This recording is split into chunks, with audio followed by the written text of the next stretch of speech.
ಬಳ್ಳಾರಿ ಜಿಲ್ಲೆಯ ಸಂಗನಕಲ್ಲು ಗ್ರಾಮದಲ್ಲಿ ಶ್ರೀರಾಮನವಮಿ ಸಂಭ್ರಮ ಈ ಬಾರಿ ಮತ್ತಷ್ಟು ವೈಭವದಿಂದ ಕಂಗೊಳಿಸಿದೆ. ತಾಲೂಕಿನ ಸಂಗನಕಲ್ಲು ಗ್ರಾಮದ ವಾರ್ಡ್ ನಂಬರ್ 4ರ ಶ್ರೀರಾಮನಗರದಲ್ಲಿರುವ ಶ್ರೀ ಸೀತಾರಾಮ ಲಕ್ಷ್ಮಣ ಆಂಜನೇಯ ಸ್ವಾಮಿ ದೇವಸ್ಥಾನದಲ್ಲಿ 36ನೇ ವರ್ಷದ ಭವ್ಯ ರಥೋತ್ಸವ ಅದ್ಧೂರಿಯಾಗಿ ನೆರವೇರಿತು. ಬೆಳಗ್ಗೆಯಿಂದಲೇ ದೇವಸ್ಥಾನದಲ್ಲಿ ಭಕ್ತಿ ಭಾವ ತುಂಬಿ ತುಳುಕಿತು. ಅಭಿಷೇಕ, ಧ್ವಜಾರೋಹಣದೊಂದಿಗೆ ಉತ್ಸವಕ್ಕೆ ಚಾಲನೆ ನೀಡಲಾಗಿದ್ದು, ಬೆಳಗ್ಗೆ 8 ಗಂಟೆಗೆ ಮಡಿತೇರು ಎಳೆಯುವ ಕಾರ್ಯಕ್ರಮ ಭಕ್ತರ ಸಮ್ಮುಖದಲ್ಲಿ ಭರ್ಜರಿಯಾಗಿ ನಡೆಯಿತು. ಇನ್ನಷ್ಟು ಭಕ್ತಿ ಪರವಶತೆಯ ಕ್ಷಣಗಳು ಬೆಳಗ್ಗೆ 10:30ರಿಂದ ನಡೆದ ಶ್ರೀ ಸೀತಾರಾಮ ಕಲ್ಯಾಣೋತ್ಸವದಲ್ಲಿ ಕಂಡುಬಂದವು.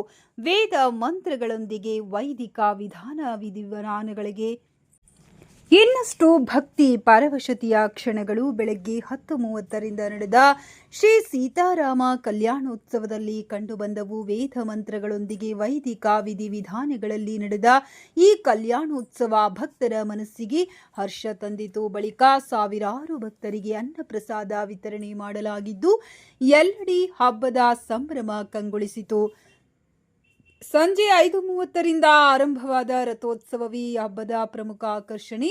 ಜೈ ಶ್ರೀರಾಮ್ ಘೋಷಣೆಗಳ ಮಧ್ಯೆ ಸಾವಿರಾರು ಭಕ್ತರು ರಥವನ್ನ ಎಳೆದು ಭಕ್ತಿ ಭಾವದಿಂದ ಪಾಲ್ಗೊಂಡರು.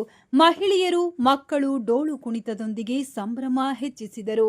ರಾತ್ರಿ 10 ಗಂಟೆಯಿಂದ ಭಜನಾ ಕಾರ್ಯಕ್ರಮಗಳು ಜರುಗಿದ್ದು, ಭಕ್ತರು ಭಕ್ತಿ ಸಾಗರದಲ್ಲಿ ತೇಲಿದರು.